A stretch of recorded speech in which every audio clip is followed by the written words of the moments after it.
రేణుగుంట పంచాయతీ పరిధిలోని భగత్ సింగ్ కాలనీలో నూతనంగా నిర్మించిన కొల్హాపురమ్మ తల్లి విగ్రహ ప్రతిష్టాపన మహోత్సవం ఘనంగా జరిగింది. వేప చెట్టు కిందకి వెలిసిన కొల్హాపురమ్మ కుంభాభిషేక మహోత్సవాన్ని రేణుగుంట పంచాయతీ భగత్ సింగ్ కాలనీలో ఆదివారం ఘనంగా నిర్వహించారు. 2 రోజుల పాటు శాస్త్రోక్తంగా ప్రతిష్టాపన వేడుకలు జరిపారు. ఉదయం నుంచి ఆలయంలో హోమాలు, కలశ స్థాపన, కుంభాభిషేకాల అనంతరం కొల్హాపురమ్మ తల్లి విగ్రహ ప్రతిష్టను వేదమంత్రాలు, మేళతాళాలు, వేద పండితుల మంత్రోచ్చారణలతో ఘనంగా నిర్వహించారు. అనంతరం భక్తులకు తీర్థప్రసాదాలను పంపిణీ చేశారు. ఈ కుంభాభిషేక మహోత్సవంలో ఆలయ నిర్వాహకులు, గ్రామస్తులు, భక్తులు పాల్గొన్నారు. பூர்வ ஜென்மத்தில் புண்ணியம் இருந்தால்தான் கோவில் கட்ட முடியும்.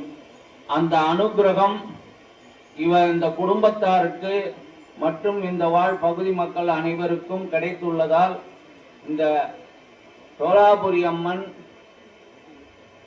தோன்றி பூமியில் இருந்து தோன்றி கிடைத்த அம்மனை இவ்வாலயம் அமைக்கப்பட்டு ஒரு அற்புதமான அதாவது மாரியம்மன் கிராம தேவதைக்கெல்லாம் மிக உகந்த நாள் ஞாயிற்றுக்கிழமை.